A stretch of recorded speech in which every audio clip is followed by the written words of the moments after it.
membres de l'opposition républicaine se sont retrouvés cet après-midi à l'effet d'étudier et de réagir sur le courrier qui nous a été adressé par Monsieur le ministre de la Justice, qui est le président du cadre de dialogue, et qui nous invite donc à participer à l'ouverture de cette concertation qu'il envisage pour le mardi 16 juin prochain. Nous avons examiné le courrier.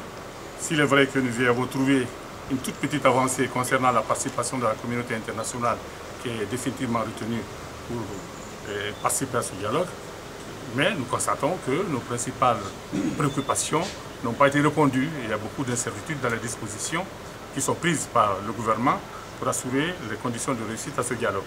D'abord, nous avons juste appris du ministre de la Justice qu'il a adressé un courrier à la CENI pour lui demander le gel momentané des activités électorales liées notamment au communal.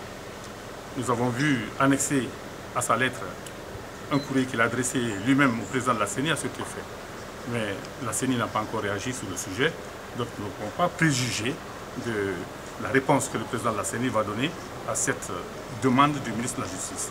D'autre part, certains soucis que nous avions évoqués et que nous avions partagés avec la délégation gouvernementale qui a rencontré l'opposition dans le cadre de la préparation de ce dialogue, nous n'avons pas retrouvé ces préoccupations dans le courrier. C'est notamment le cas de l'annulation du chronogramme du calendrier électoral prévoyant l'organisation des communales seulement pour 2016. Et d'autre part, c'était le problème de la libération de nos manifestants qui sont incarcérés, certains sans jugement, d'autres après des procès expéditifs. Ils ont été condamnés à de lourdes peines privatives de liberté. Et nous avions évoqué ce sujet avec le ministre de la Justice qui s'était engagé à se pencher sur cette question très importante pour nous. Donc nous allons aller dès demain, s'il est de retour de mission, vers le ministre de la Justice pour obtenir des clarifications sur ces questions essentielles. Et donc au jour d'aujourd'hui, nous ne pouvons pas répondre à la question de savoir si nous allons participer le mardi 16 à l'ouverture du dialogue.